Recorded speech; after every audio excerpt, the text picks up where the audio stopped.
Bon, fait que, Bernard, je te laisse la parole. Merci. Bonsoir tout le monde. Ce soir, on va regarder quelque chose sur le Camino Mozarabe que j'ai parcouru du 19 avril au 23 mai, tel qu'indiqué dans cette année. L'année dernière, devrais-je dire.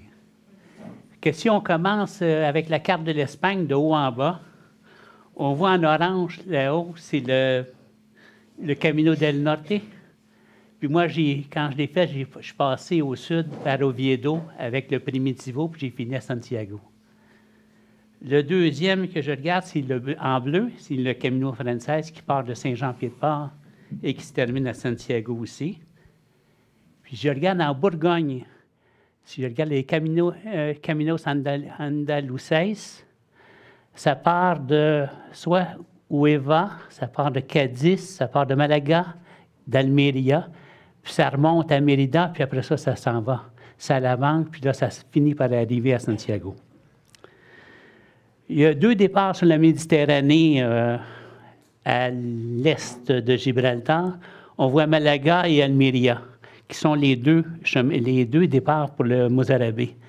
Parce que ce qui s'appelle Huelva puis Cadiz, ça s'en va plus vers le... C'est la Plata. Fait que ça va être l'année prochaine, ça.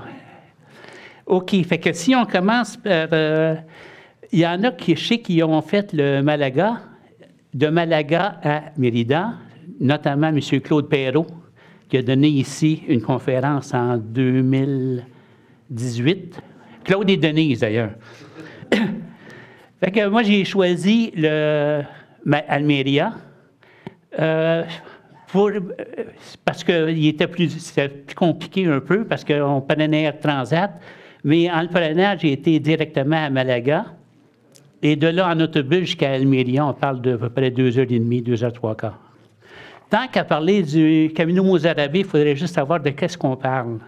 On parle ça vient de l'arabe d'ailleurs, Mozarabe, c'est le nom donné aux chrétiens vivant sur le territoire espagnol conquis à partir de l'an 711 par les armées musulmanes jusqu'en 1492, qui se trouve être la prise de Christophe Colomb, mais c'est la chute aussi des musulmans. Bon. Donc, par les armées musulmanes jusqu'en 1492, est connu à l'époque comme le Al-Andalus, d'où le nom d'Andalousie qu'on va revoir dans pas grand temps. Donc, on parlait de Malaga, puis on parlait d'Almeria sur la Méditerranée. Tout ce qu'on voit en noir, ça dessine l'Andalousie telle qu'on la connaît aujourd'hui. Parce que l'Andalousie, à un moment donné, dans l'occupation musulmane, elle couvrait toute l'Espagne. Pas longtemps, on va dire, mais ça, c'est ce qui est resté. Puis en fait, il restait moins que ça, mais c'est ce qu'on appelle aujourd'hui l'Andalousie. Donc, si on voit en bleu, on peut partir soit de Malaga, monter à Baïna, puis de là, on s'en va à Cordoba, ou d'Almeria. Puis d'Almeria, on voit en bleu aussi, on passe par Granada, qui était une des groupes. J'avais jamais été dans cette région-là.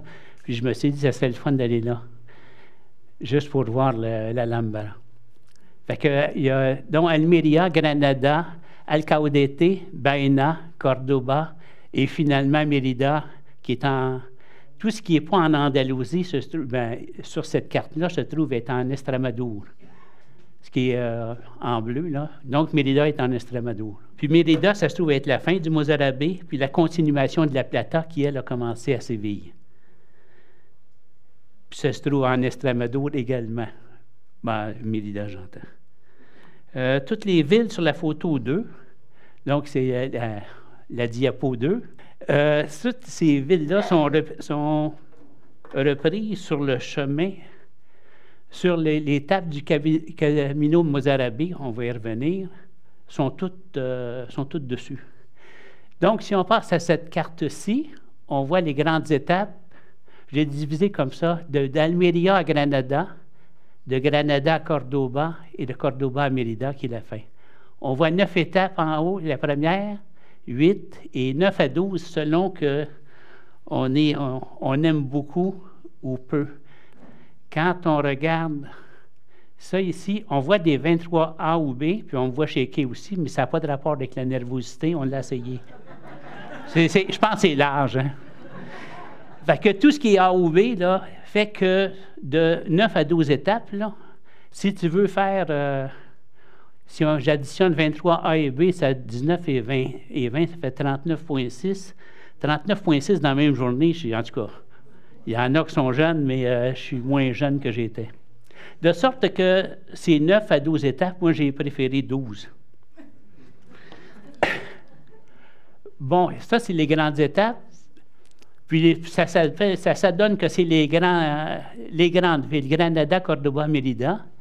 Puis ce que je vous conseillerais, parce que quand on dit 9 étapes, c'est que tu arrives à Granada, puis tu continues. Tu ne vas pas visiter. Ou à moins que tu partes bien tôt le matin, puis tu arrives bien de bonne heure le soir, là, tu peux peut-être te sauver 3 heures, qui est la durée de la visite. Mais je ne vous le conseille pas, parce qu'après la journée, d'habitude, tu es un peu fatigué. Cordoba, c'est la même chose. On parle de la mosquée cathédrale de Granada, de Cordoba ou Cordoue. Ça, c'est la même chose. Fait que pour chacune de ces 3 étapes-là, j'ai gardé une journée de plus à rajouter aux 9, aux 8 ou aux 12 étapes.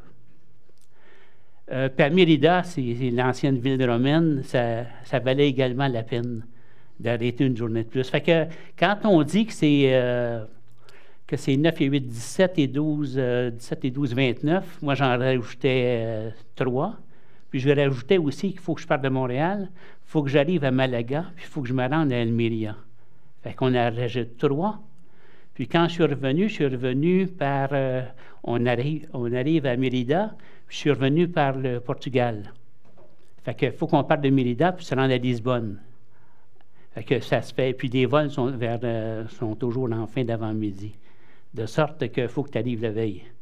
Fait qu'il y a toujours un 2 jours à compter là, puis un autre 3 jours au début.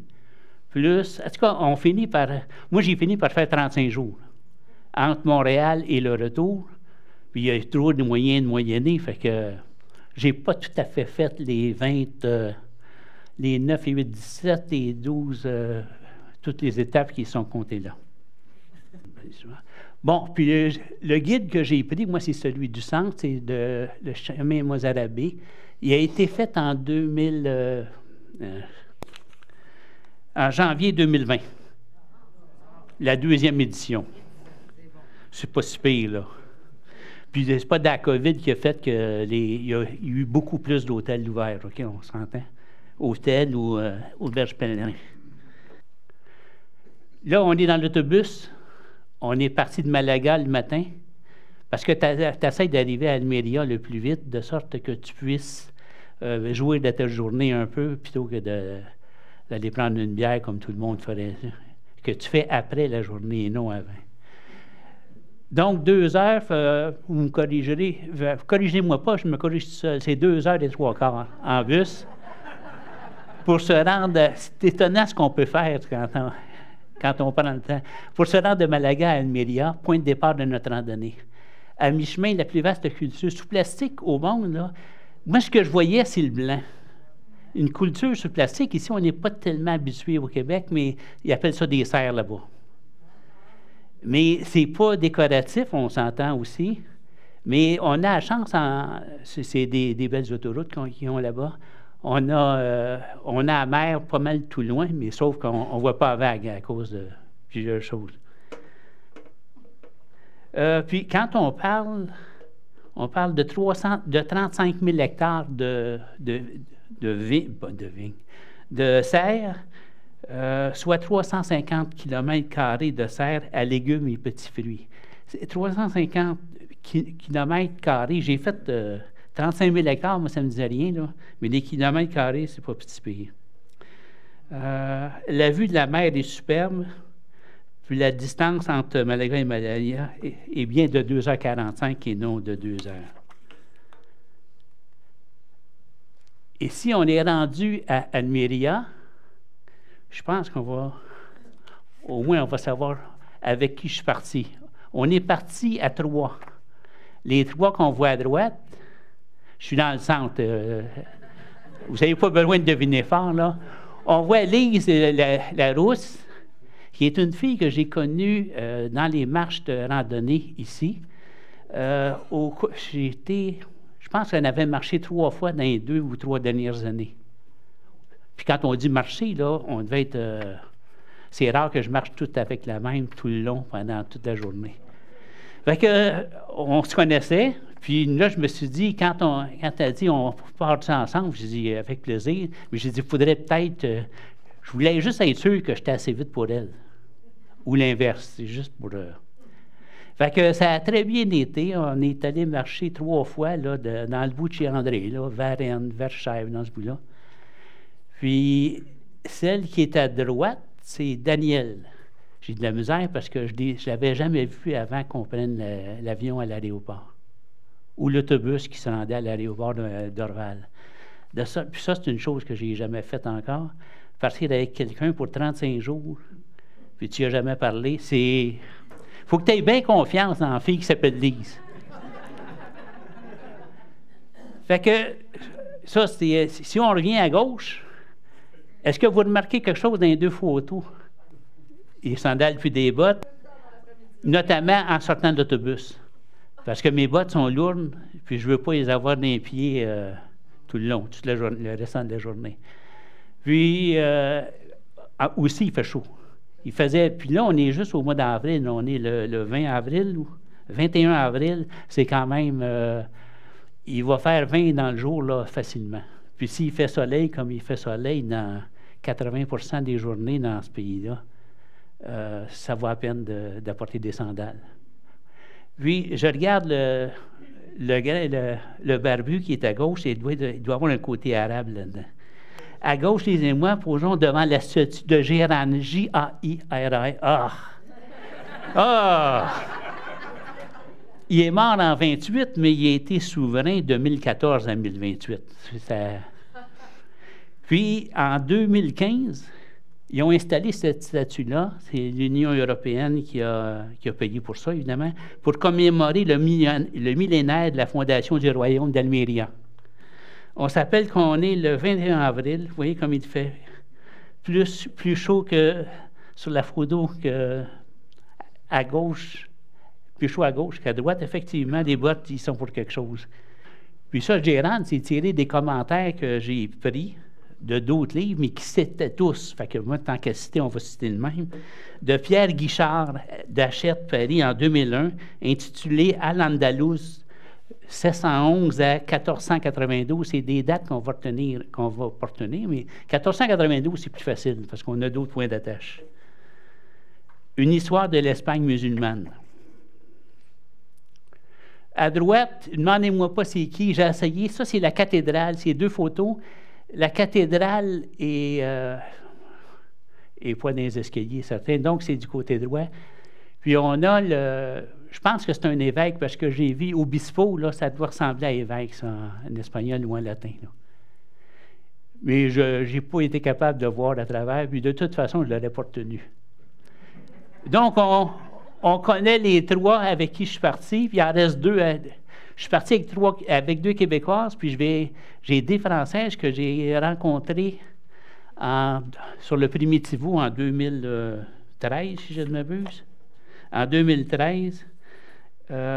Et sur le chemin de Stevenson, un bout en France. Ce qu'il m'avait dit, par exemple, il était très intéressé à venir, mais j'ai dit, moi, je pars autour du 17-18 dans ce bout-là. J'ai dit, nous autres, on ne peut pas partir avant le 25 avril, parce que ça, c'est le lendemain des élections présidentielles, du 2e tour des présidentielles en France.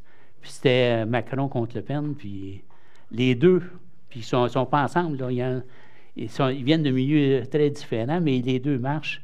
Puis les 2 voulaient écouter fait que j'ai dit, c'est parfait. Au moins, on est sûr qu'ils ne viennent pas avant le 25. Parce qu'une des difficultés là-dedans, c'est quand tu traites avec des Québécois, et surtout Lise, qui était en charge de l'organisation, comment je dirais bien ça? C'est elle qui est en charge, puis elle fait... Puis tu ne veux pas y enlever sa job, OK? Parce qu'elle est bonne. Elle est même très bonne. Si vous avez une chance de travailler avec elle, là, ou de bénéficier de toute sa science, n'hésitez pas. Ici, on est toujours dans Almérie, on vient d'arriver, OK? On n'a pas commencé à marcher encore, mais on voit que la forteresse d'Alcazaba, du 10e siècle, restaurée par l'Union européenne, la plus grande de la péninsule ibérique, puis une des plus impressionnantes structures défensives médiévales en Andalousie. Fait que, là, je pensais faire une joke, mais je ne suis pas sûr. 2 Québécoises mettant en valeur les fleurs lors de la montée vers la forteresse, ou l'inverse. Non, mais on se rappelle là, que c'est le 21 avril. Hein? Puis des fleurs, on n'en a pas encore beaucoup à ce moment-là. Même les pissenlits ne sont pas encore sortis. Fait que je me suis dit, j'ai été impressionné par les fleurs. Je me suis dit, ça, c'est juste pour monter à la forteresse. Le suivant, c'est le... Ça fait bizarre, parce qu'on a vu la forteresse, c'est ce qu'on imagine. Ça, ici, c'est le mur de protection qui entoure la forteresse. Fait que c'est long. Et puis, en passant, je n'ai pas fait le tour pour voir si il faisait le tour au complet, là. J'ai fait, par contre, j'ai été dans la forteresse, puis ça, c'était beau. Je vous le conseille fortement. Là, on est arrivé à 7h30. Nelly, qui est la dame qui est en train d'attacher ça après Daniel, le manteau de Daniel, son nom, c'est Nelly, N-E-L-Y. Il n'y a pas de L. Si vous le voyez, c'est une erreur. Elle reçoit elle accueille chacun des pèlerins qui partent le lendemain, qui sont réunis là, puis elle leur donne des conseils. Puis si vous avez envie de faire ce chemin-là, elle est venue nous accueillir à notre descente d'autobus. Fait qu'il faut qu'elle sache qu'on va arriver parce qu'elle ne se tient pas là toute la journée. Puis, idéalement, tu le fais avant de partir. Puis, à droite de la photo, on voit la coquille Saint-Jacques avec la flèche qu'elle nous donne à chacun, c'est juste pour l'attacher. Elle ne nous le vend pas, elle nous le donne, mais on a dit, tu n'as toujours pour ton argent. Moi, au bout de 2 jours, il était disparu. Fait que c'est le fun, on met chacun nos pieds à côté de la colonne pour montrer, j'imagine, un centre d'appartenance. Puis là, la prochaine, on va avoir les propriétaires des pieds. On voit Nelly qui est au bout à droite, Lise à côté d'elle et Daniel. Puis, il y en a que la dame qui est en mauve, celle de la gauche complètement, elle, je l'ai revue dans un souper. Le lendemain soir ou le surlendemain. Il faut vous dire que quand vous voyez quelqu'un 2 jours de suite, vous êtes chanceux. Fait qu'il faut en profiter. Donc, les propriétaires des pieds, au-dessus de celle qui est en rouge, on voit le poteau avec la flèche du signal pour savoir par où partir le lendemain matin. Non, mais ça a l'air de rien. Dans une ville, c'est à peu près là où je m'appelle le plus souvent, parce qu'il manque d'indications, puis là, il y en a pas mal. Bon. Rambla. Rambla, en espagnol, ça veut dire torrent ou cours d'eau, débit temporaire ou occasionnel. Ça veut également dire, pour ceux qui ont été à Barcelone, ça peut être également l'allée de la Rambla. Une Rambla désigne aussi une avenue large, bordée d'arbres, ou généralement munie d'un trottoir central, tel à Barcelone. C'est surtout dans la partie orientale qu'il y a des l'est, où il y a des torrents. Des ramblas, devrais-je dire. Puis Lise a été la première à enlever ses bottes pour des sandales. Elle a les bottes dans la main gauche. Puis, quand on parle de rambla, là, on ne sait pas, avant d'avancer, on ne sait pas l'épaisseur de l'eau. Mais on a été chanceux, nous autres, c'est rare que ça va dépasser le mollet. Mais c'est pas mal plus haut que la botte, par exemple. À moins que tu sois athlète, puis... En tout cas, elle n'a pas pris de chance. Elle dit, moi, je ne suis pas athlète, puis je vais finir par me mouiller. Fait que tant qu'à faire, ça va être fait. C'est une bonne façon de faire. Nous avons dû enlever nos bottes au moins 3 fois en cette première journée. 3 fois, là. C'est le fun quand tu les enlèves. Bon, quand tu les remets, avant de les remettre, il faut que tu les nettoies. Parce qu'il y a un peu de boue là-dedans. Hein? Fait que tu les laisses sécher, mais tu finis toujours par... c'est ça que je cherchais. Ah, les 2 en même temps. C'est 15 secondes, c'est supposé durer. Moi, j'attendais de sauver ça. Non, mais il y a de l'eau, hein? Puis les 2 se rejoignent. Puis ça a l'air facile, là, mais on ne sait pas réellement par où aller. Hein? Des fois, je me dis, on va-tu dans le sens du courant ou pas? je serais... t'es mieux de ne pas remonter le courant, tu vas finir bien dans les montagnes. Hein? C'est la première journée de marche. Hein? Je veux qu'on se le dise. Là. On est fringants, mais ça resterait un peu. Quand ça fait 3 fois que tu les enlèves et tu les remets, mais on aimait ça quand même. La beauté, c'est de ne pas être tout seul. Je vais peut-être le redire, mais c'est vrai. Bon, ça, au moins, ça vaut la peine. À gauche, on a hésité longtemps à savoir est-ce que c'est des citronniers ou c'est des oranges pas mûres. Puis c'est pas encore on est encore indécis là-dessus, parce qu'il y en a des vertes. À droite, ça, la question ne se pose plus. Celle qui peut se poser, par exemple, est-ce que c'est des oranges amères ou sucrées? Pour le savoir, il faut que tu en goûtes une. Puis quand tu es amère, tu le sais. C'est assez facile. Puis, on m'avait dit quelque chose, il y a quelque chose au niveau des feuilles qui est différent quand tu es amère. Je ne l'ai pas retenu, fait que à chacun son... Faut bien faire des expériences dans la vie. Hein. La photo du centre, là, puis là, c'est... il y en a qui y ont été, c'est ça ma crainte, cette année. Qu'est-ce que vous pensiez que ça serait, ça? Les olives ou des amandes? C'est parce que vous n'avez pas vu les olives en Espagne. Elles sont vertes, sont petites. Puis quand j'y regarde celles-là, là, sont grosses. Mais on regarde la feuille aussi. La feuille, ça a l'air d'un olivier. Fait qu'on a décidé que c'est un olivier, nous autres. Mais on n'a pas mangé, fait qu'on est correct. Au loin, les neiges de la Sierra Nevada. Sierra Nevada, moi, je pensais que c'était aux États-Unis, là, mais il y en a aussi. Mais celle-là, j'ai été... je pense que c'est une des bonnes raisons pour de passer par Almira plutôt que Malaga, parce que je suis sûr qu'on voit plus de Sierra Nevada. Ça, c'est le... Au loin, les neiges de la Sierra Nevada, ça a beaucoup plus de sens. Puis la 3e journée, on a fait 29 km, donc, ce qui est beaucoup. Dont 10 en taxi, ce qui est déjà mieux. Non, il faut garder... Commencez pas à rire de moi de même, là, c'est pas... Quand je vais donner les vrais chiffres tout à l'heure... en taxi, pour contourner un éboulement du sentier.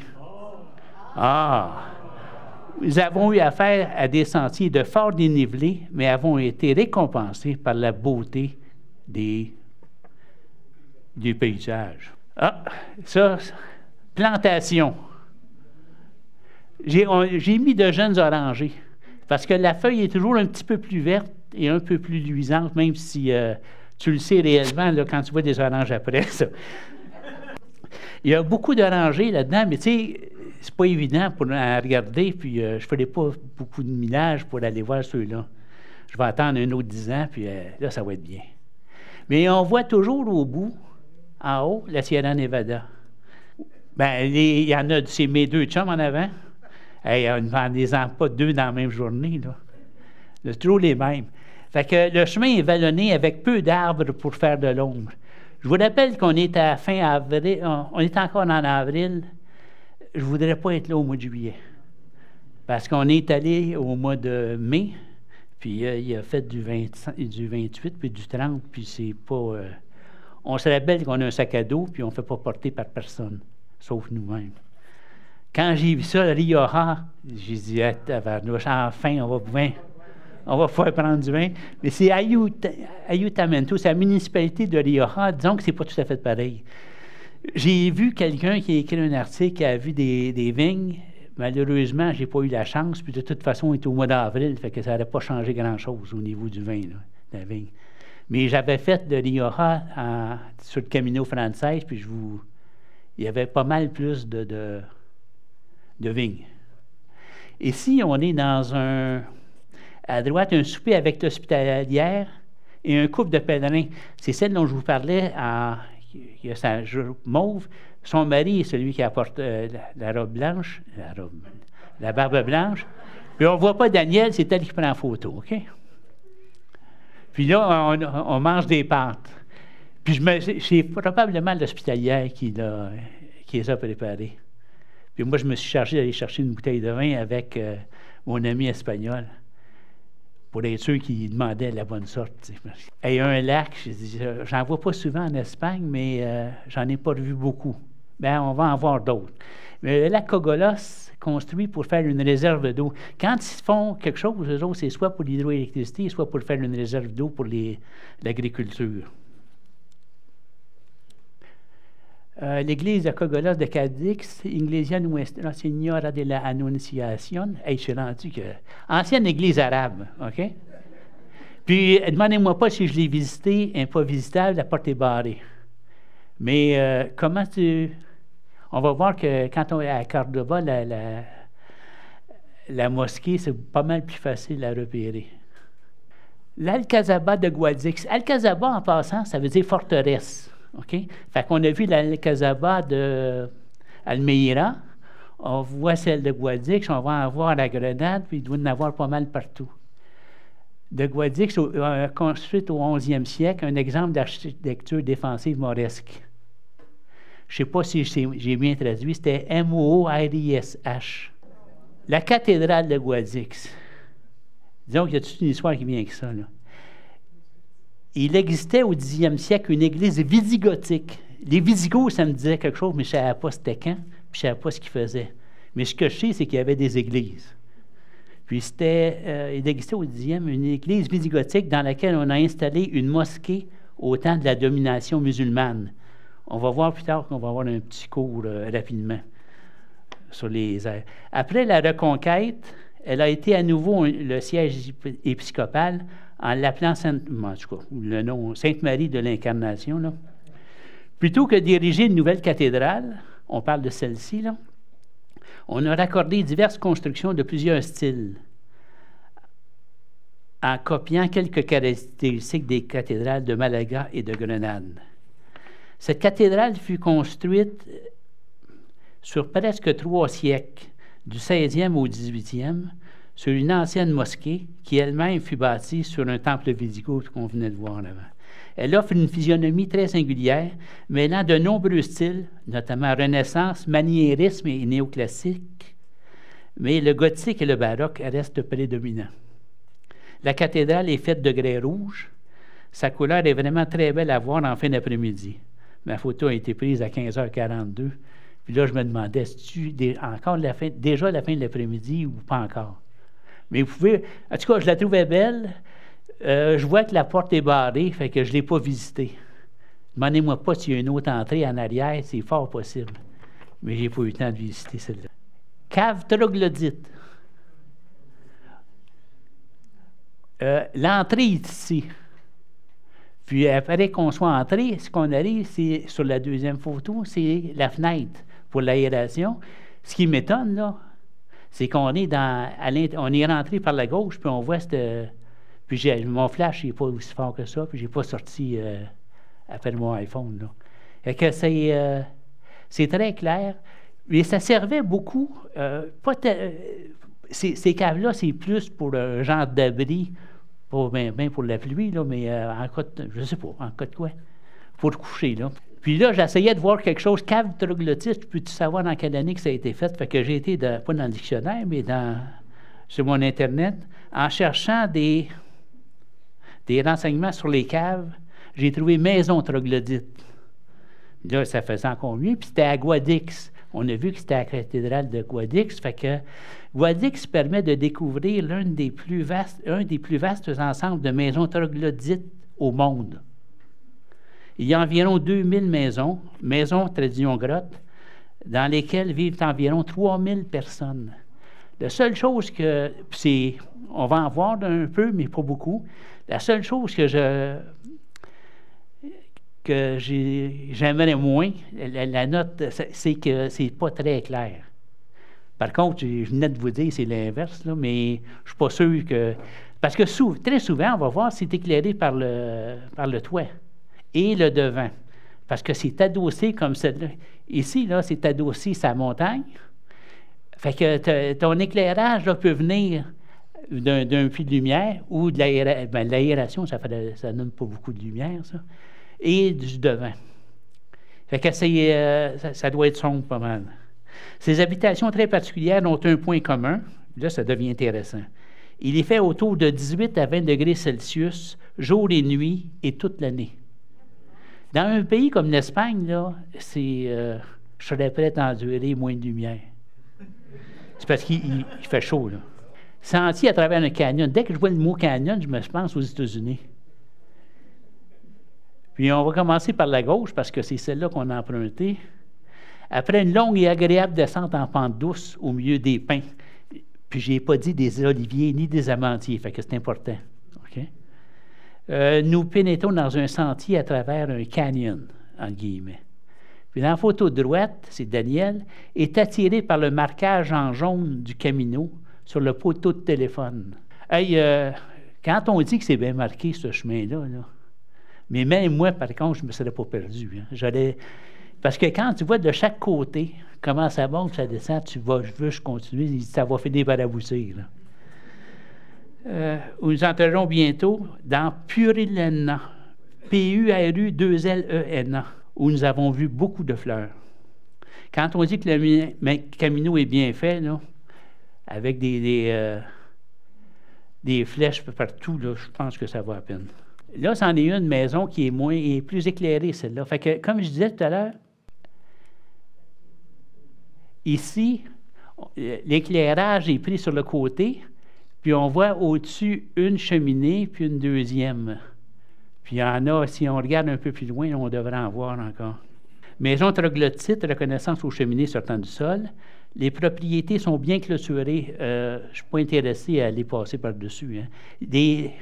Des clôtures, là, il y en a pas mal partout, cette maison-là.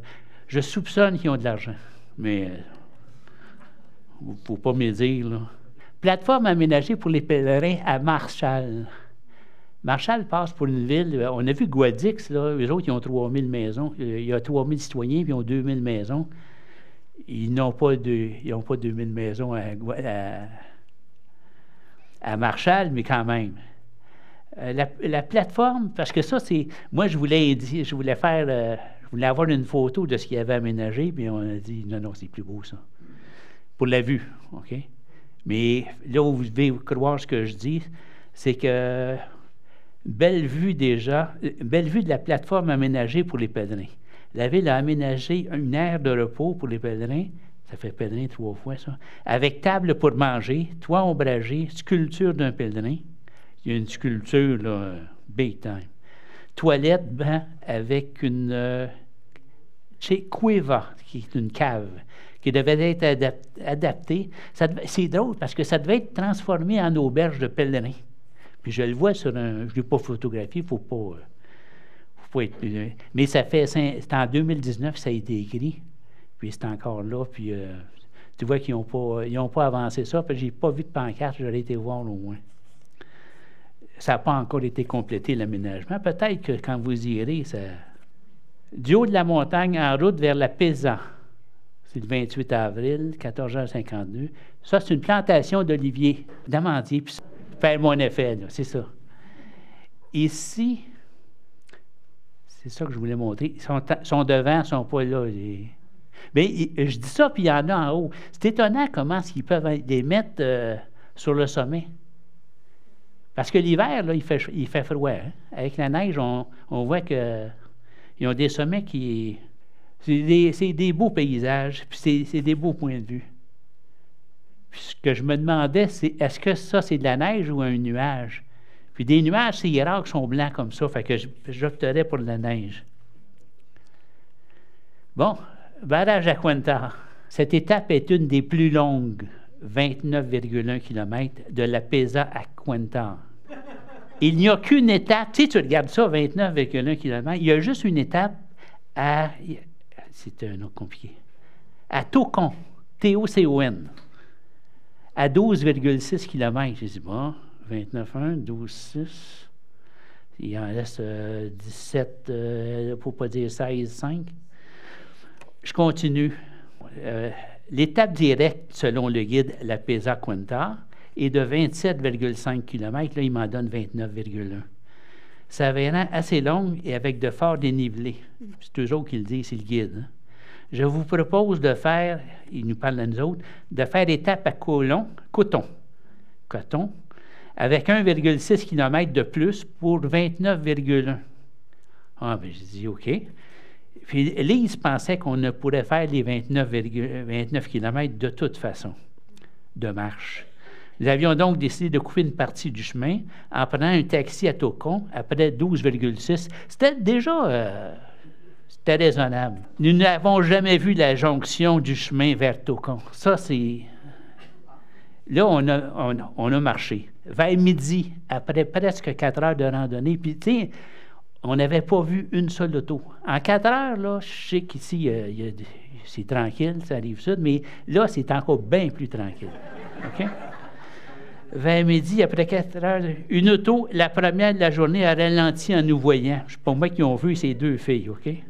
Là, les gars, ils disent que notre chemin n'allait pas à Taucon, mais à Cantar.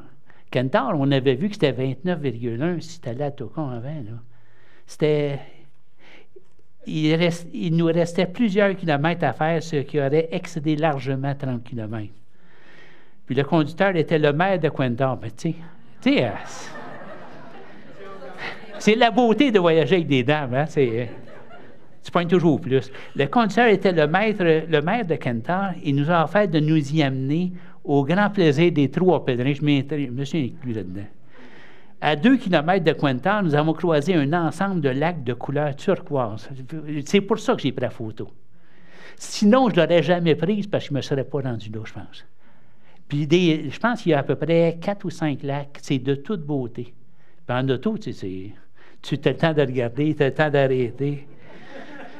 À 2 km, nous avons croisé un ensemble de lacs de couleur turquoise qui formait un barrage hydroélectrique. Et ça, nous a arrêté à un restaurant avec terrasse. Là, on avait faim, OK? On avait marché 4 heures quand même. Fait qu'on avait faim, fait que j'ai commandé un hamburguesa. Hamburguesa, c'est comme ça se prononce. H-A-M-B-U-R-G-H-E-S-A. Hamburger. Fait que comment c'est fait un hamburguesa? On le sait tous, hein? Le pain immense du hamburguesa avait, là j'avais écrit au moins 7 pouces, disons 6 pouces plus de diamètre. 6 pouces, là, c'est ça. C'est gros, là, OK? Il n'y avait pas de bœuf, mais une boulette rouge betterave. Tu sais, rouge betterave, c'est la couleur, là. Non, ça, c'est pas assez foncé. Du bacon non cuit et plusieurs additifs. Tu sais, de céleri, puis tu peux avoir des tomates. Puis... Après questionnement, la boulette était constituée de viande ibérique. Puis Daniel, je l'ai envoyé en éclaireur encore plus, a vérifié que c'était du porc ibérique, qui était très bon par ailleurs. C'est ça qu'il ne faut pas se fier aux apparences. Hein. Quand j'ai vu cette affaire-là, j'ai dit au moins je vais manger le pain, on en a pour... En route vers Grenade. Puis là, je vous rappelle que c'est Lise, ça, fort probablement. Arrivé à Dudard, dans mon guide, arrivé à Dudard... Ah, c'est ça. J'ouvre les guillemets. Hein. Arrivé à Dudard, 2,4 km, le paysage changera totalement.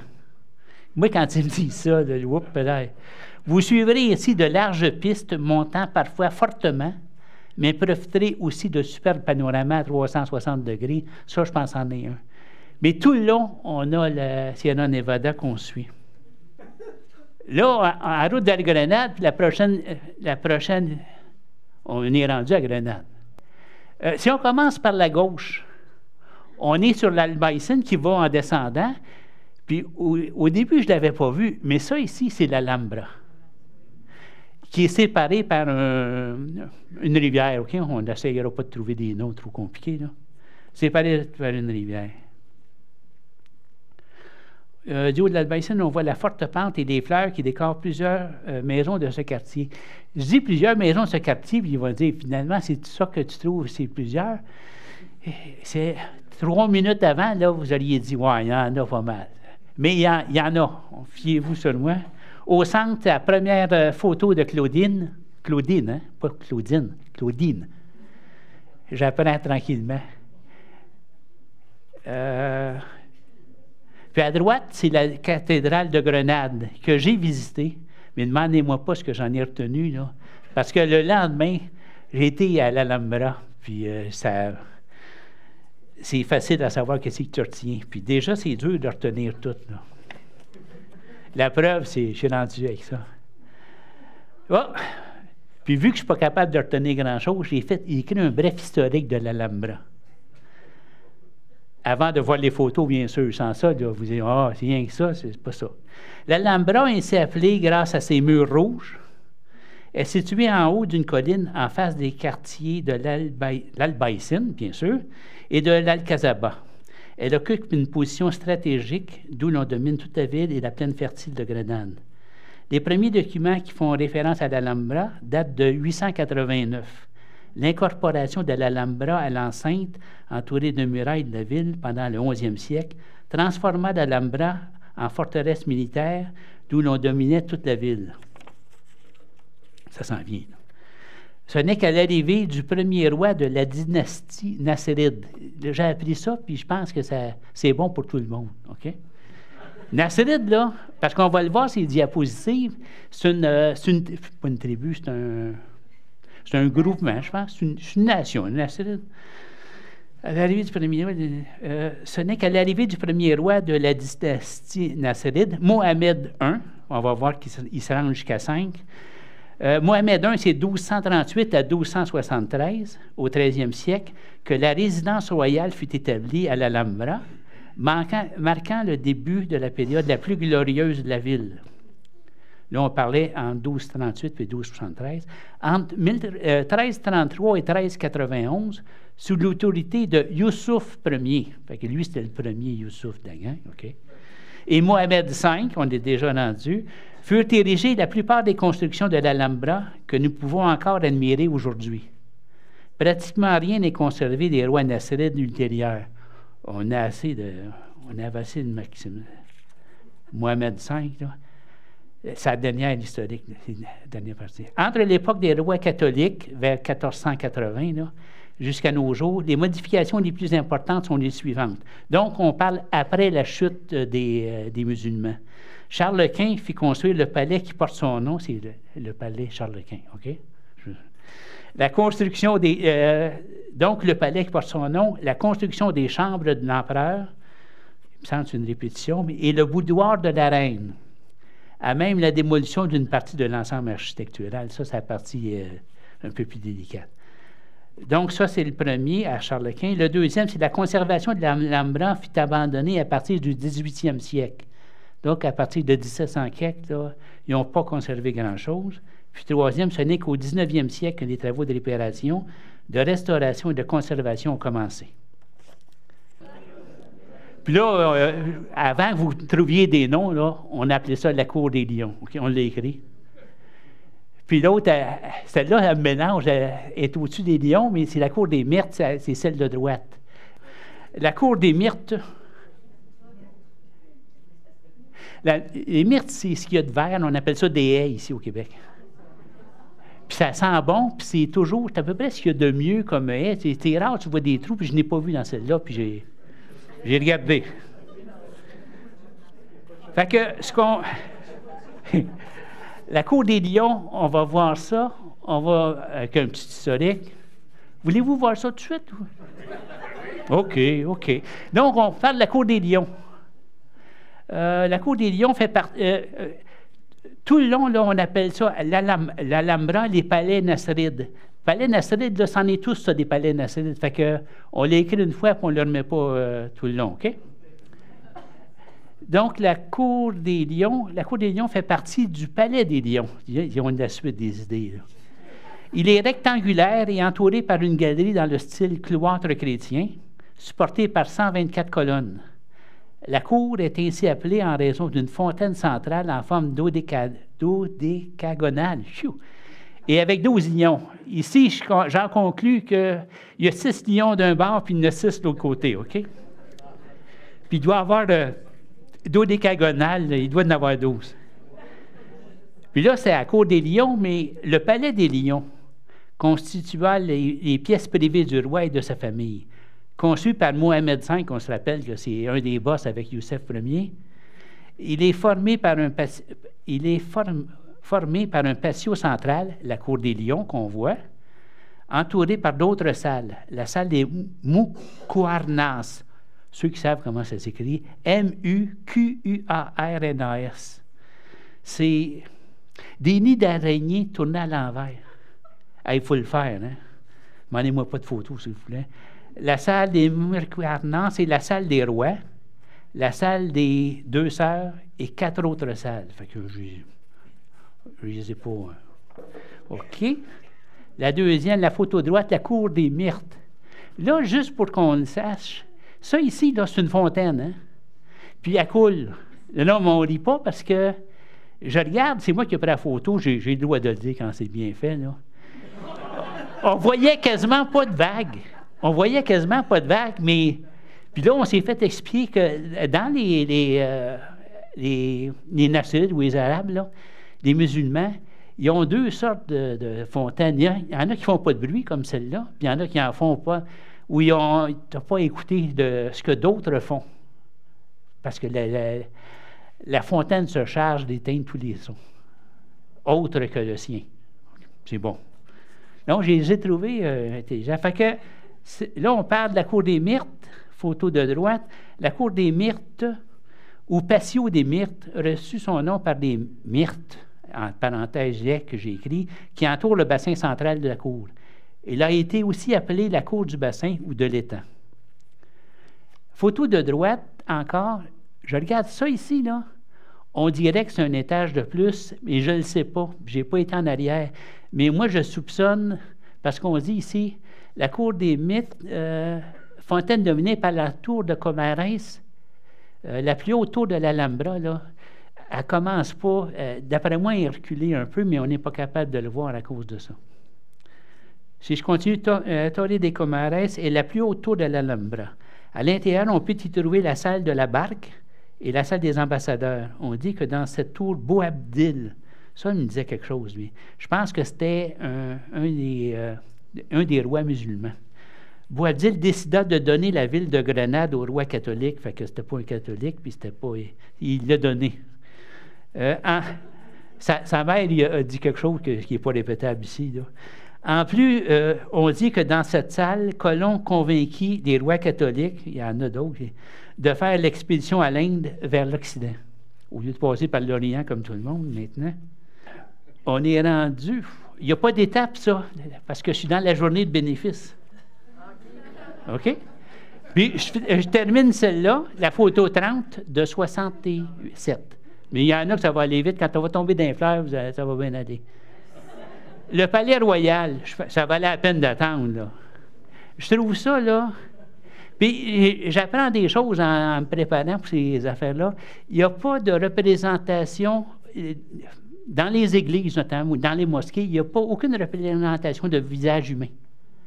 Ni de statue, ni de il n'y a pas de croix, il n'y a rien de ça. C'est assez étonnant. Fait que ça, ici, là, si vous en trouvez, là, c'est pas de ma faute.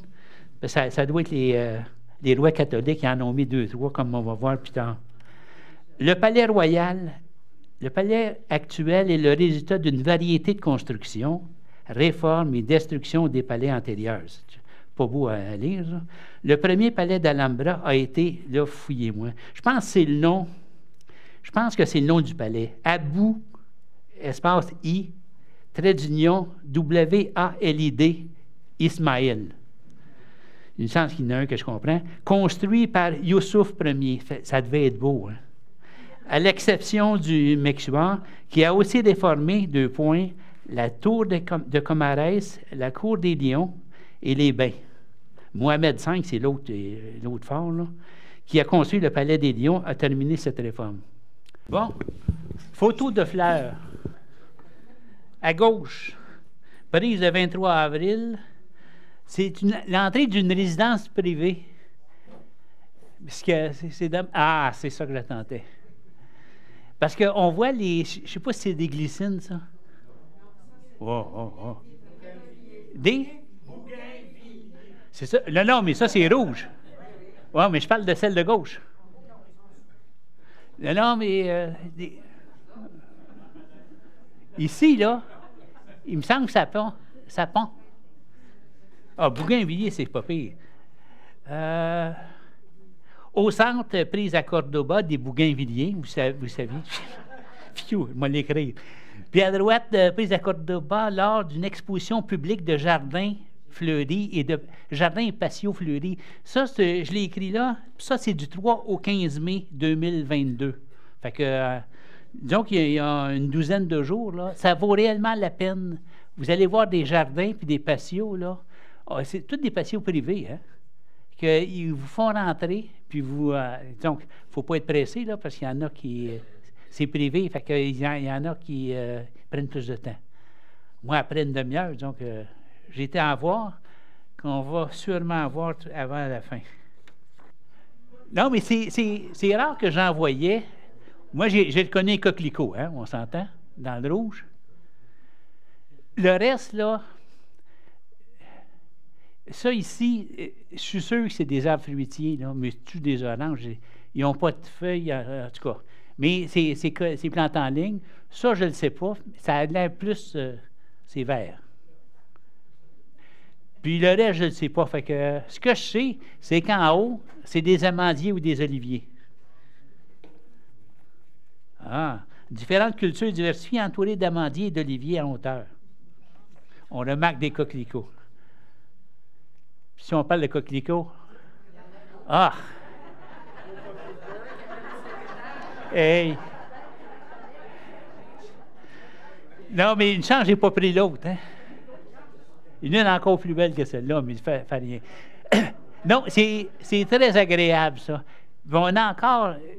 Ils vont haut avec ça, hein? Parce que je regarde ici, là. C'est bien. Ah. Je faisais remarquer à quelqu'un que mon couvre-sac, là, c'est la première fois que je le mettais. Si on voit les nuages, là, c'est... en tout cas, c'est rare qu'on en voit autant que ça. Puis du haut du refuge de l'ermite, là, on est plus haut que l'ermite. Puis je l'ai trouvé qu'il... je n'aurais pas été le voir souvent, là. Parce que là, rendu où je suis, là, je me tiens après la rampe, là, parce que... C'est ça, là, au milieu des coquilles. En haut du refuge de l'ermite, c'était vraiment haut et les clôtures étaient utiles, si vous avez le vertige. C'est la première fois que je prends mon sac. Ah! Au moins, on va manger. Queso, c'est fromage, hein, en espagnol. 1965, c'est pas l'année du fromage, c'est l'année où ils ont commencé à en vendre. Non, mais c'est important. Sans ça, c'est... Puis là, j'ai mis le troupeau de chèvres à Alcao d'été. C'est Alcan d'été, c'est Alcao d'été. Puis ça, c'est des chèvres, hein? C'est pour aller avec les cabras. Puis j'ai vu des brebis aussi. Puis là, on est le 4 mai. C'est le début du mal de jambe que j'ai à Alcao d'été. Parce que rendu à 3 à 4 pouces au-dessus de la cheville. Après mon mal de jambe, 24 km en bus. Ça, mais ça, j'avais le droit, OK? 24 km. De la ville, j'ai décidé... l'autobus de la veille et non de la ville, j'ai décidé de prendre l'autobus. Là, ce que j'ai sur la table, c'est mon petit guide, là. Il est à peu près seulement. Est-ce qu'il occupe la table au complet? Pas réellement, OK? Puis si je regarde l'autre affaire... ça, c'est mon... non, je l'aille, ouais. En attendant, puis la table, le dossier est confortable, mais il ne faut pas s'asseoir dessus trop longtemps parce qu'on ne peut pas une déviation, là. Une chambre avec bureau qui avait au moins 12 pouces de large et le dossier de la chaise n'était pas très confortable, c'est vrai. J'ai pu rattraper une partie du retard dans ma correspondance et mon journal. Ah, ça, c'est beau. Terrasse du parc municipal Nuestra Señora de la Fuensanta, ça, c'est à Alcao d'été. Pendant que... Puis il fait beau, hein, on regarde le soleil. Puis on regarde ici... Il y a le bar est juste en arrière, OK? Puis après une heure, je me suis dit, bon, il arrive dessus, parce que je savais qu'il arrivait par ici, parce que c'était dans un guide, fait que j'ai dit, je vais aller en prendre une. Puis il est en retard, fait que je n'ai pris une deuxième, mais j'ai dû finir par arrêter à un moment donné. Fait que... 13-14, OK. Fait que ça a été une journée de repos le lendemain. J'ai pris l'autobus. Puis il y a un beau parc municipal où j'ai attendu mes amis par une terrasse avec une bière ou deux. Tu vois, je suis correct. 6 mai, Alcaudete, l'hôpital. Plus bus pour revenir. D'ibuprofène, 600 mg, là, c'est bon. Puis si vous le donnez, ça fesse, c'est encore mieux. Ça agit, là. Moi, dans d'une heure, j'étais guéri. Hein? Bon, faut se plaindre un peu quand même, mais...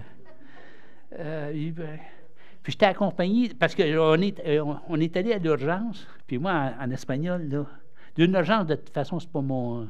J'ai pas beaucoup d'expérience, là, je laisse ça à d'autres. Hein? Puis mes deux Françaises, par exemple, étaient très fluentes en espagnol, comme ils disent.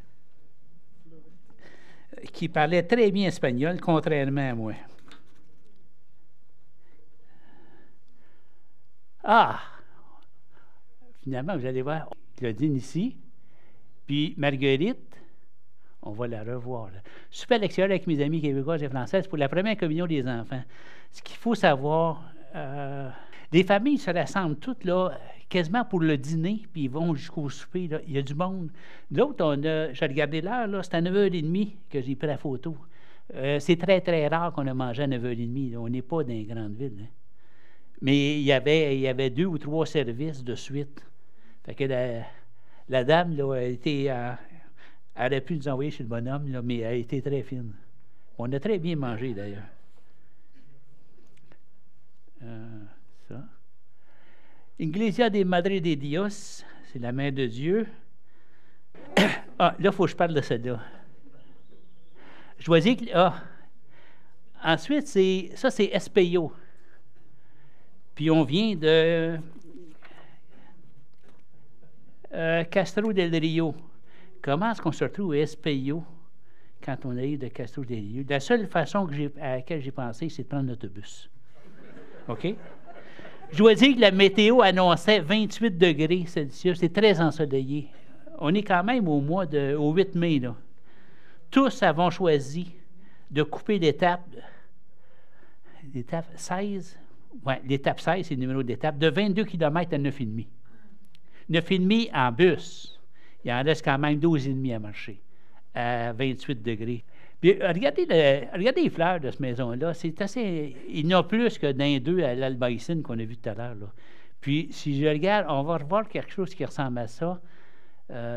Des pots dans un escabeau, là. Je trouvais ça cute comme maison.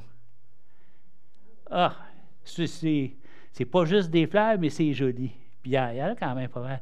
Puis la jeune dame qui est là, qui s'appelle Lise, elle a trouvé que... Puis ça descend, hein, elle remonte. C'est fleuri puis escarpé. Nous avons fait les 24,2 km de Santa Cruz, où l'Espejo nous amène, à Cordoba en bus, pour pouvoir bénéficier de presque 2 jours complets. Mais ça, on les fait quand même là-bas, hein? Parce que je voulais l'écrire un peu. Cordoba, là, il descend dans le plein milieu de l'autobus, là, c'est une grosse station d'autobus, puis t'es loin, puis Cordoba, là, c'est encore plus loin que ça. On a dû marcher pendant 1h30, sinon 2 heures. Avoir su, j'aurais peut-être pris l'autobus encore. Mais on est des pèlerins, fait qu'on va essayer de continuer. Là, on est arrivé à Cordoba. Cordoba est l'autre côté du pont. Je dis ça, puis c'est peut-être d'ailleurs. Eux aussi, ils font des amalgamations. Le Puente Romano du haut de la Calahorra Tower à Cordoba. Puis la tour de la Calahorra permet de se familiariser avec l'histoire du haut de ces 3 ou 4 étages. C'est quand même haut, là. Puis c'est pas des étages de 8 ou 10 pieds, là. C'est des vrais étages, là. Avec des hauts plafonds. Puis ça permet de voir la construction. Ça, c'est le Puente Romano, là. Ici, on ne le voit pas bien, mais si tu es de côté, parce que ça a 3, on dit de la tour, là, mais j'en ai compté 3. Il y a 3 gros blocs. Puis c'est bien parce qu'à l'intérieur de cette tour-là, il y a des... pour commencer, c'est climatisé, ce qui est toujours apprécié quand il fait chaud. Mais surtout que tu as l'histoire de la ville, puis l'histoire de la construction, effectivement. Puis là, on a vu que c'est le père qui donne le pot à son fils, qui va aller le placer Là, il a fini sa job parce qu'il n'a plus, là. J'ai trouvé cute, cette sculpture-là, c'était bien. Bref historique de la mosquée, parce qu'on est rendu à Cordoba, puis avant de vous parler de la mosquée, il faudrait bien que je vous transmette un peu de mon savoir. Bref historique de la mosquée cathédrale. On va voir comment ça s'écrit. Première période chrétienne. Ça, c'est avant de commencer les photos. L'histoire de cette mosquée cathédrale commence à la moitié du 6e siècle. Ça doit être nos chums les Visigoths, là. Alors qu'elle n'est encore qu'une basilique wisigothe. Une histoire lointaine puisque l'Alhambra de Grenade ne vit le jour qu'en 1237 et la Sagrada Familia de Barcelone qu'en 1882. Ça fait quand même longtemps que c'était ouvert. Période musulmane. En 786 fut entreprise la construction de la toute première mosquée, alors constituée de 11 nefs. Vous allez voir que ça va monter. Après de 50 ans plus tard, en 833, après Jésus-Christ, mais je sais que vous êtes instruits. En 833 est débuté le premier agrandissement de la mosquée, y ajoutant 8 nouvelles nefs, portant la capacité à 9486 fidèles. En 962, la mosquée subit son deuxième agrandissement de 12 nouvelles nefs et la cour est également agrandie pour garder les proportions de la mosquée. Sa capacité passe alors à plus de 15 000 fidèles, c'est du monde à la messe. Ouais. Finalement, 8 nouvelles nefs vers l'est sont ajoutées, donnant la forme actuelle de la mosquée. Là, c'était la mosquée cathédrale. C'est pas la mosquée, c'est le deuxième agrandissement de la mosquée. Donc, on était encore avec les musulmans. Seconde période chrétienne, c'est à partir de 1236, après la reconquête de la région par les catholiques, que la mosquée commence à être utilisée comme temple catholique et comme cathédrale du diocèse de Cordoba. Ils n'appellent plus ça mosquée dans le temps. Puis il n'y a plus de rite de mosquée musulman. La dernière page. Ce n'est qu'en 1489, on a vu que les catholiques ont gagné en 1236 contre les musulmans. Ce n'est qu'en 1489 que les premiers travaux d'adaptation de la mosquée débutent. À partir de 1523 est entreprise la construction du transept qui durera près de 80 ans. On va voir ce que c'est un transept. À la fin du 16e siècle, c'est la construction de la tour de la cathédrale qui débute, puis celle de la coupole du transept et enfin le retable majeur. L'exécution de cette chapelle centrale majeure, Capilla Mayor, fut terminée en 1607. La mosquée de Cordoba forme un quadrilatère comprenant 19 nefs. 19 nefs. Je pense qu'on devait être rendu à 60 ou 70. Il y en a qui sont disparus. Je soupçonne que c'est pour construire la Capella Mayor parce que ça tombe pas tout seul, ça, ces pierres-là. Sa longueur est de 180 mètres, on parle de la mosquée, et sa largeur de 130 mètres. 180 par 130, soit 23 400 mètres carrés. La cour des orangers était occupée de palmiers au 13e siècle. Les orangers y sont apparus au 15e siècle avec des oliviers et des cyprès au 18e siècle. Là, on va voir des photos.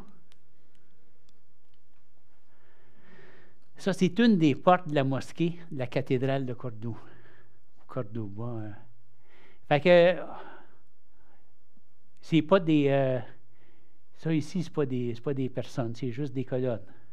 Comme disait mon ami Claude, ils n'ont pas de seins, eux autres, fait qu'ils ne peuvent pas voir de visage dans les églises.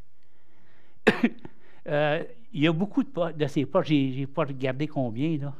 Mais ce qu'on sait, on va le voir tout à l'heure, c'est ces deux teintes-là, ocre puis genre de... Je ne sais pas si c'est jaune ou orange. Ocre, c'est rouge, on peut dire? C'est bon, OK, c'est bon. Ocre, c'est jaune. J'avais jaune orangé, mais c'est ocre, puis l'autre, ça doit être pas rouge vin ou brun. Ouais. Mais si on regarde la porte, là, je ne me serais pas risqué à essayer de passer par là. Hein. J'ai pas vu de poignée non plus, fait que c'est pas vrai que je vais la défoncer, là. Une des portes de la mesquita. Les heures d'ouverture de la mosquée, de la cathédrale, là, lundi au samedi, de 10h à 19h, fait que là, sans interruption. C'est rare qu'on voit ça pour les églises ici. Puis dimanche et jour de fête, il y a des préceptos. En tout cas, je ne sais pas si c'est les jours de fête ou les... c'est pas grave. C'est de... Dimanche et jour de 8h30 à 11h30 le matin, puis de 15h à 19h l'après-midi. Remarquez la décoration des murs au-dessus de la porte. Je n'aurais pas essayé d'ouvrir par réfraction, ça c'est vrai. On s'en va au suivant. Là, je peux me permettre de lire. La croisée du transept de la Capilla Maya, chapelle centrale de la cathédrale de Cordoba. Retenez vos applaudissements là, pour la qualité de cette photo. Je l'ai empruntée à un blog voyage français. Hey, parce que vous allez voir que la prochaine, c'est moi qui l'ai prise, puis... ça paraît, puis j'aurais pas pensé que c'était ça qu'il voulait faire avec. Mais c'était une partie de ça, OK? Fait qu'on regarde le style. Une bonne fois, je ferais venir Yves ici pour qu'il me parle de ça. Elle permet de comprendre un peu mieux la prochaine photo, telle que notée, une bref historique. La Capilla Maya fut terminée en 1607. Ils ont peut-être frotté un peu quand même, là. Ça, c'est ma photo. Fait que, tu sais, on voit que je ne sais pas de quelle base t'orienter, cette affaire-là. Là. Ce que je sais, c'est que ça, ici, c'était arabe, parce qu'on m'a dit que c'était ocre, puis l'autre, c'était un genre de rouge vin. Puis le reste, il doit avoir des... ils n'ont pas dû mettre beaucoup de y a-tu des... Y a-tu des seins là-dedans, ou... S-A-I-N-T-S, bien sûr, là. Non, j'en vois pas. On va en voir plus tard. Mais vous comprenez que j'ai voulu quand même, en disant que je l'avais copié, là, et il me semble que c'était bien. Là, on sort dehors le parc des Orangers, clocher et extérieur de la Capilla Maya. Il y en a qui pensaient que c'était ça, la cathédrale. C'est juste une des chapelles. C'est la grande chapelle, mais ça fait chapelle quand même. Oui, OK. On a le parc des Orangers. Je pense qu'il est assez facile. Ben, en tout cas, même pour moi, là, ça ici, au début, là, puis on voit l'enlignement, c'est des orangers. C'est pas des amandiers ni des oliviers, parce que c'est pas écrit dans mon guide, OK? Puis si je me fie à ça, là, ça doit être un cyprès. Puis n'écoutez avec mon courage, ça, je l'ai vu en Floride, fait que ça doit être un palmier. Là, mais... Puis, ce qui est le fun, c'est que tu peux visiter. Ça ne coûte rien pour se promener dans le parc. Fait que quand il fait chaud, là, c'est la seule, ben, parce que si vous aimez l'ombre, là, il y a des chemins qui ne sont pas pour vous autres dans ce parcours-là. Ici, c'est probablement ce que j'ai vu de plus ombragé dans tout mon voyage, là, à moins d'être à l'intérieur. Bon. Partie arabe de la mosquée cathédrale, juste avec les couleurs, on s'enligne. La première fois que je suis rentré là-dedans, là, j'ai dit, moi, est-ce que c'est symétrique? Puis il y en a, là, je ne sais pas, là-dedans, il doit y en avoir une dizaine. Puis c'est long, hein? C'est 180 mètres de long. 180 mètres, vite, c'est 350 pieds. 3 fois 18, 540 fois, je veux dire. C'est très long. Puis ça, cette colonne-là, je pense que c'était ça a été pris ailleurs, mais je pense que c'était en granit. Ici, ça, on est tombé dans le côté catholique. On voit ici, ça doit être un saint quelque chose. Ça aussi, des angelots, ça. Puis on voit ça, c'était la crucifixion. Fait que, ils ont quand même gardé, ils n'ont pas tout démoli. Parce qu'il y aurait pu, en 1236, il n'y a pas grand monde qui survivrait à ça, qui s'en souviendrait. Ils ont, à part pour faire la grande chapelle, là, je ne pense pas qu'ils aient démoli grand-chose. Ici, on est toujours à Cordoue, l'église de Santa Marta. C'est écrit Santa Marta sur le mur extérieur de l'église. Puis là, ici, on voit la cour intérieure de l'église. J'ai été surpris de voir que c'est une cour intérieure, mais c'est pas, ça n'a pas 130 mètres. Là. Quand ça aura eu 50 pieds, 60 pieds, là, ça va être beaucoup. Puis ici, là, il y en a encore moins. Mais ils ont eu le tour d'agrémenter ça de fleurs. C'est réellement beau. En tout cas, je trouve ça beau. Ici, J'ai même vu des oranges. Quand tu as fait ce chemin-là, là, tu commences à trouver qu'il y a des belles couleurs, puis ça pousse. Le départ de Cordoba, c'est une erreur de ma part, là. Marguerite restera avec nous à Cordoba, parce que c'est elle qui m'a montré, qui a été mon guide dans la cathédrale. Sans ça, je serais encore ici, je suis encore là-bas à me demander qu'est-ce que... Admirez sa pose sur la photo, se tenant sur ses bâtons. Elle, OK. À cause de sa blessure à la jambe, Marguerite nous a quittés le 14 mai et non le 11. Là. Après sa visite chez le médecin, le 13, à Alcaraceyos, je lui envoie un beau cœur en ballon. Beau cœur en ballon, c'est Michel qui a pensé à ça. Hein. Évidemment, il m'a déguisé en petite fille, là, parce que ça doit être une petite fille avec une jupe. Mais t'as un beau ballon en forme de cœur, je trouvais ça cute. Marguerite nous quitte le main, fait qu'on a le cœur gros toute la gang. Petit Villanueva del Duque. Ah, 2 sculptures d'oiseaux avec pèlerins. Les oiseaux, les avez-vous vus? On est rendu au 14 mai.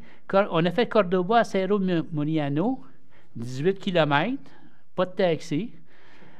Cerro Muriano à Villa Harta. Puis c'est là que Margot s'est blessée. Fait que quand tu te blesses, tu entends tout de suite taxi ou autobus. Hein? Ça me fait rire. Parce que je vois taxi encore, là. C'est 38. Non, mais, hey, il faut s'entendre, là. On est 4. On est 3 du Québec, puis là, il faut accompagner celle qui doit s'en aller. Fait qu'on n'est pas des cheap, là. On a payé chacun 10 €. Puis on a 38 km. Ça valait la peine. Parce que c'était les étapes A et B. 20 A et B. Fait que, tu sais, ça valait, au moins, ça vaut la peine. Non, mais c'était pas un fake. Je l'ai forcé à arrêter de marcher parce que elle se rencontre là. Hein. Les oiseaux sont à droite du pèlerin. Liz et moi sommes partis avoir rencontré le village à 2,8 km. On était partis à 6h15. Hein. C'est de bonne heure, ça. En tout cas, pour moi. Très joli, bien décoré, et en plus, une cigogne au-dessus du clocher de l'église. Ça, c'est... Oui, mais ça, c'était pour le village. On ne le verra pas tout de suite, là. Moi, je l'ai vu, puis je vous transmets mon savoir. Fleurs et fourmis, je pense qu'on l'a trouvé. La première jaune et les 2 fleurs à droite. Ça, ici, c'est des fleurs, comment ça s'appelle ça, désertiques, là? Oui, mais en tout cas, il ne fait pas chaud et il ne pleut pas dans ce bout-là. Ils sont en fou. Donc, et photographie à Purulena. Purulena, je pense que c'est juste après le canyon, puis juste avant Marshall. Puis j'avais été frappé par les... j'ai 3 fleurs de là. S'il n'y en avait pas 15, il n'y en avait pas de Moses. Hein? Il y en a beaucoup, puis il y a beaucoup de fleurs désertiques. Mais moi, ma plus belle, c'est celle-là. Là. La fleur blanche à gauche est toute menue et c'est la plus belle que j'ai vue. J'ai vu la même chose, par exemple, par une fleur ayant les mêmes teintes, mais plus grosse et arbustive. Presque de ma hauteur, c'est-à-dire immense, OK? Par rapport à celle de Patin. Au centre, il y avait des centres. Tombons dans les fourmis. Moi, l'amener à la prochaine.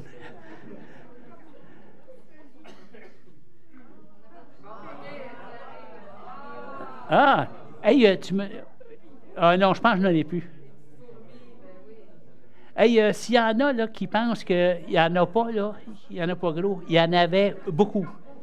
Mais là, je n'ai pas voulu exagérer, là. Au centre, il y avait, j'ai dit, combien il y en avait? Oui? Plusieurs, c'est une bonne réponse. Moi, j'ai dit des centaines, parce que je voulais dire des milliers, là, mais il n'y en a pas des milliers, parce qu'on a vu des plus nombreuses que ça. Traversant un chemin de terre de 2,5 mètres, non, mais il se transfère le petit grain blanc là, qu'ils ont dans la bouche. Il les transfère de l'une à l'autre. C'est impressionnant. Puis des chemins comme ça, là, on a dû en voir une dizaine dans 2 heures qui traversent un même Moses de chemin. Ici, on voit la cigogne. Il y en a énormément au-dessus des clochers d'église dans ce bout-là. Ici, l'église de San Juan Bautista, ça peut-tu être Saint-Jean-Baptiste? Oui? Bautista, OK. En attendant, je trouvais que l'église était bien. Même si j'ai pas essayé de cacher les reflets de la lumière, parce que l'autre est encore pire. Mais par contre, c'est celle qu'on voit ici, qu'on retrouve ici. Puis elle était bien habillée, en tout cas. Parce qu'elles ne sont pas deux, là, elle est tout seule là-dedans. Puis, je pense que la statue, c'est grand comme mon nez, là, puis ça part de tout l'outfit qu'elle a. Hey, on est parti à 6h15 ce matin-là, Daniel et moi. Nous sommes arrivés à 12h30. Hey, vous m'avez compté celle-là. Hein? Et avons dû attendre à 13h30 la clé de l'auberge des Peregrinos auprès de la police locale. Lise est arrivée plus tard. C'était fête aujourd'hui, samedi, le 14 mai, puisque les dates vont commencer à compter. Et beaucoup de commerces étaient fermés. On a vu la belle petite église et bien décorée. Hinaosa de Hinaosa à Monterrubio de la Serena, 32 km, ceux qui n'entendent pas bien, 32,32. Le plan était de marcher 24 km pour découvrir, puis là, on cite, de magnifiques paysages. À noter, il vous sera possible d'appeler Antonio le taxi au numéro, je ne vous mets pas, et de prendre le taxi pour 8 km. Fait que 32 moins 8, ça en fait encore 24, là. Il fait chaud, là. C'était en oubliant que le village au complet était fermé. Resto, bar, hôtel et l'accueil Casa Parroquial pour la fête du patron de la ville, San Isidro Labrador, comme le chien. Le chien. En tout cas, nous avons marché 32 km sans taxi, dont les derniers 8 km sur de l'asphalte chaude. Puis là, je ne suis pas bon en dessin, mais ça, c'est la côte. Le 8 km, là, tu montes, puis quand tu arrives en haut, tu vois que ça redescend. Fait que mais tu remontes, puis là, ça passe son temps à monter et à descendre. C'est long, là. Nous avons marché 32 km, dont les derniers 8 sur de l'asphalte chaude. Nous avons attendu 1 heure. 2 fonctionnaires, il faudrait que je sois fin avec eux autres, pour nous ouvrir la porte. Puis Daniel nous a préparé du riz blanc. Tu sais, quand tu n'as rien, là, tu manges du riz blanc. Je pense chez nous, je pense que je n'ai jamais mangé ça tout seul avec rien. Tu mets du ketchup, tu mets ça. Mais une auberge de Pellegrino, là, mais zéro, on a fait toutes les... On a essayé, hein? Il n'y a pas de bière, il n'y a pas de vin. On a vu à l'essentiel, il n'y en a pas. Puis là, ce qu'ils faisaient, parce qu'ils sont revenus, hein? Ils ont attendu, puis ils ont ouvert la porte. Puis là, en tout cas, ils sont partis assez rapidement, merci. Au moins, ils ont ouvert. Vous avez vu Magacela, au loin, sans hôtel, ni bar, ni resto. Pourquoi, bon Dieu, que quelqu'un y allait là? Hein? Si jamais vous y allez, parce que, vu de Magacela sans rien, étape 24, c'est 11 km de là jusqu'à la précédente d'où on venait. Pas de resto, bar, hôtel, épicerie, sauf la photo suivante. De loin, ça semble pas haut, là. Ça n'a pas l'air bien haut, ça. On voit que de ce côté-là, c'est maison, puis de l'autre côté, là, c'est rien. Hein. Le développement, c'est pas rendu là encore. Ils attendent qu'il y ait plus d'hôtels, je pense. Tout ça pour dire que c'est très sec comme paysage. Ils ont planté une coupe d'oliviers, je crois bien. Que si vous voulez aller à Magacela, ils disent il est important, ils disent il est primordial que j'ai changé de réserver chez El Ceron plusieurs jours à l'avance. Pensez pas que la veille ou l'avant-veille, là, ça va être des gens attendent. Là. Je pense qu'il y a 3 chambres.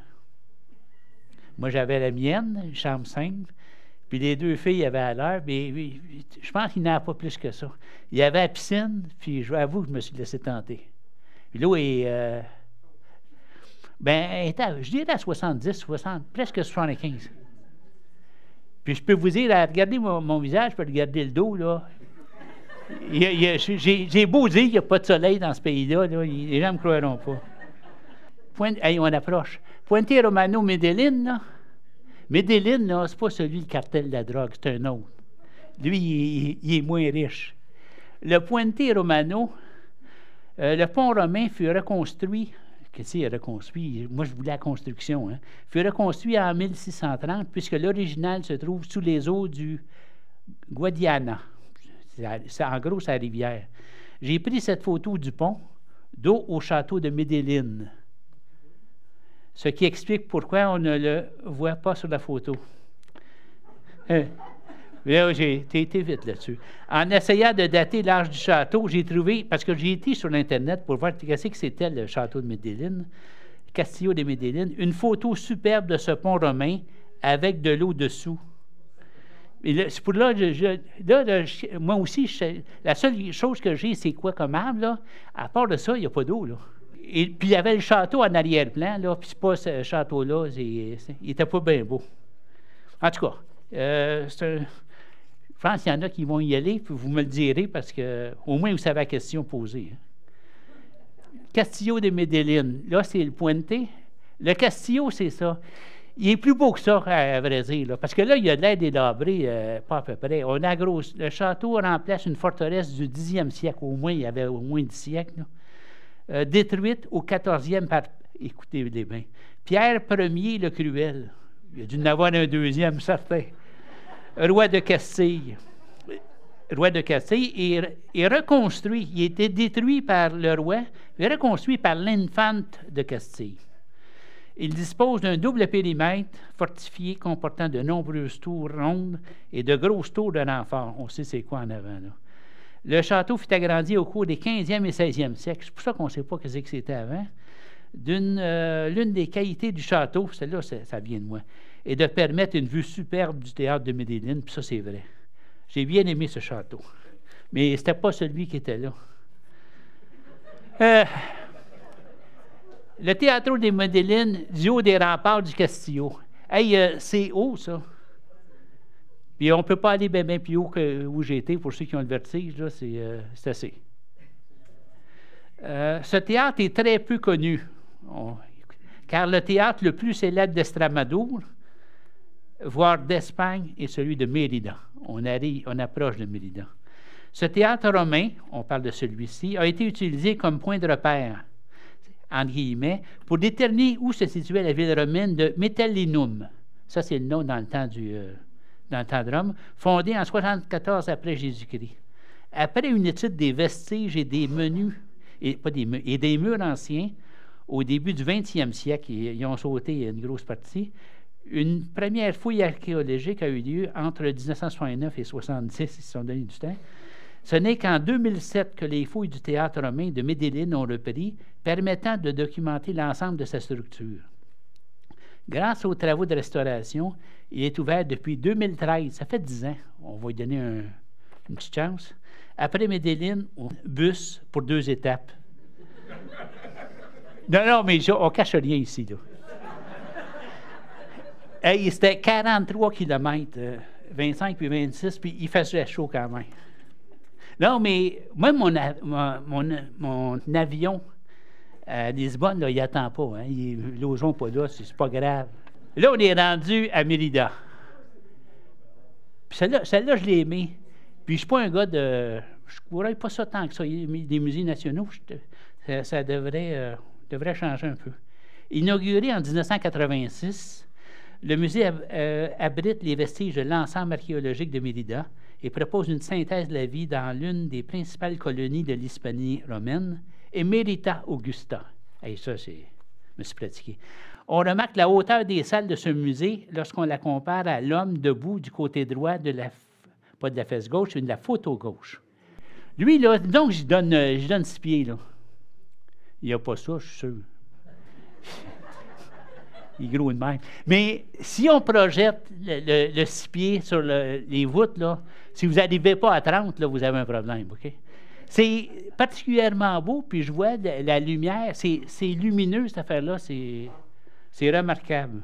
Sur celle de droite, celle-ci, plaquée contre le mur et en hauteur, cette mosaïque, c'est une mosaïque. D'habitude, les mosaïques, ça va sur le plancher, on s'entend? Mais en tout cas, je l'ai vu pas mal dans tous mes musées que j'ai faites, là, au moins les 2-3 derniers. est à la fois protégé des passants et visible par tout le monde. Parce que quand tu regardes, c'est quelque chose qui est à terre, là, on est 4 autour, on va se regarder. Ici, c'est beaucoup plus facile, puis tu ne l'abîmes pas. Je pense qu'à Venise, ils devraient prendre ça pour le grand Templo de Diana. On approche, mais ça, c'est une belle ruine. La construction remonterait à la fin du 1er siècle avant Jésus-Christ. Cet édifice de grande taille fut l'un des plus majestueux de Mérida à l'époque romaine. Il fait partie des constructions religieuses encore situées à leur emplacement original. C'est qu'il est déplacé quand il trouvait quelque chose, j'imagine. Il appartient à l'ensemble archéologique de Mérida qui est classé au patrimoine mondial de l'UNESCO. Photo 63. Vous l'avez vu, c'est belle. Ça, c'est encore plus beau, je dirais. Je parle du temple, évidemment. Quand vous regardez comme il faut, vous allez voir qu'il n'est pas de la même photo de 2 Québécoises et de Marguerite qui, finalement, même si elle nous a quittés, elle était 3 jours à l'arrêté, mais elle a décidé de venir, vu qu'on était là. Fait que c'était la sienne avec ces baguettes-là. Si cette photo vous est familière, c'est que vous êtes observateur. Photo de 2 Québécois. Bon. Elle a été prise à 21h48, celle-là, soit 1h40 après la précédente. Non, mais... OK, là? Je peux-tu vous rappeler de quoi est-ce qu'elle avait l'air, celle-là? Templo de Diana, puis c'était facile à trouver, là. On a juste mélangé un peu. Éclairé par des projecteurs. Amphithéâtre et théâtre romain de Mérida. L'emplacement du théâtre tentait de favoriser l'acoustique pour les spectateurs, puis j'ai pas vu un emplacement de théâtre où c'est pas au moins, où ça, c'est pas mentionné.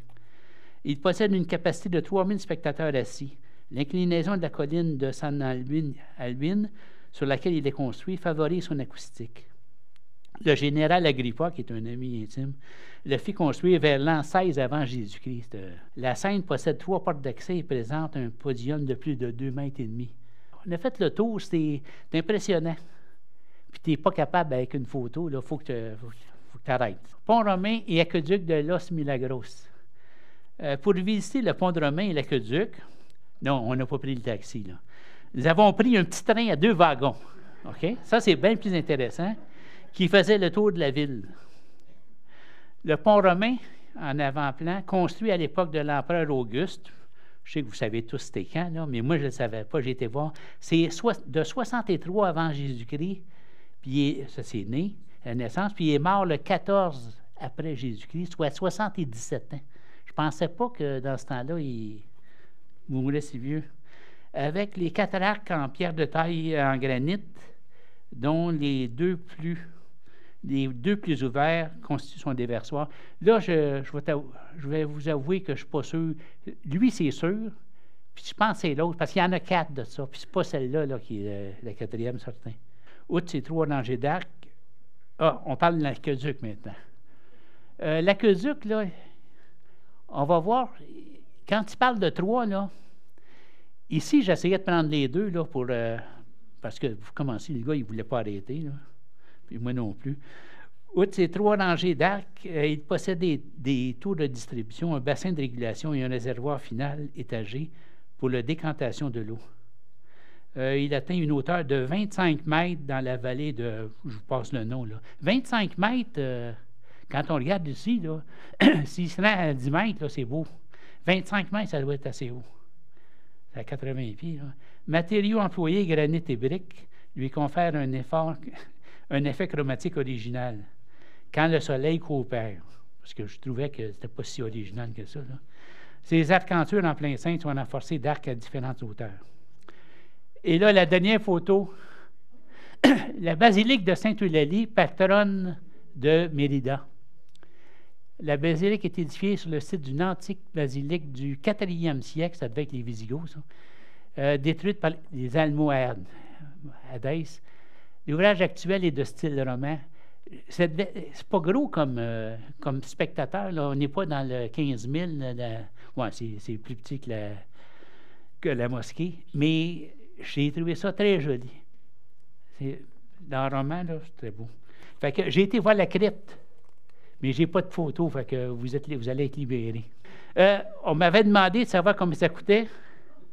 Pour le transport, c'est simple. En avion, c'est 859 en date l'année dernière. Avec Air Transat, tous des vols directs, Montréal-Malaga, puis Lisbonne-Montréal. À chaque fois, autant à Malaga, il faut que tu te rendes à Almeria. Ça coûte en gros 31 pièces, puis ça prend 2h45. De Lisbonne à Montréal, là, je ne suis pas arrivé à 13h30. Là. Ça, c'est l'avion, OK? La durée du vol, 7h25. Fait qu'on le sait par différence, parce que l'autobus, c'est 67, puis on sait qu'en haut, c'est 31. Par différence, j'ai 36. OK?